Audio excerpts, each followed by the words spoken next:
До крајот на оваа недела би требало да биде појасно дали оваа пролет заедно со претседателските ќе имаме и предвремени парламентарни избори.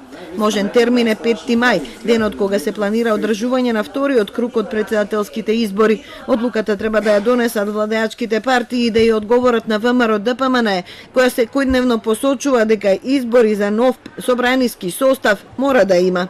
Во наредните денови прашањето ќе биде разгледано во партиските органи на СДСМ. Оваа недела очекувам сериозни разговори и во рамки на коалицијата, и во рамки на СДСМ околу прашањето дали заедно со претседателските ќе имаме парламентарни избори. И како човек кој што има позиција не само во владата, туку и во СДСМ, сакам прво да ги соопштам своите ставови на своите колеги, а дури потоа во медиумите. Во ВМРО ДПМН вела дека се уште го чекаат одговорот од СДСМ.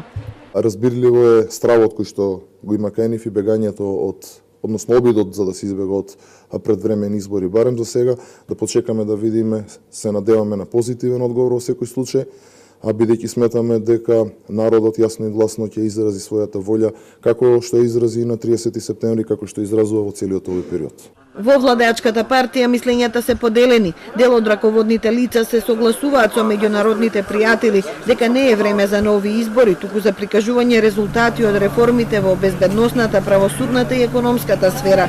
Другиот дел објаснуваат дека реформскиот застој со кампањата за претседател треба да се прошири и да се искористи за добивање постабилно парламентарно мнозинство. Во ВМРО ДПМН исто така се уверени во својот добар рейтинг, па прифаќаат задолжителната пржинска влада да има мандат од 50 или 60 наместо 100 дена. Доколку партиите се договорат, предвремените избори би требало да се распишат во првата половина на март.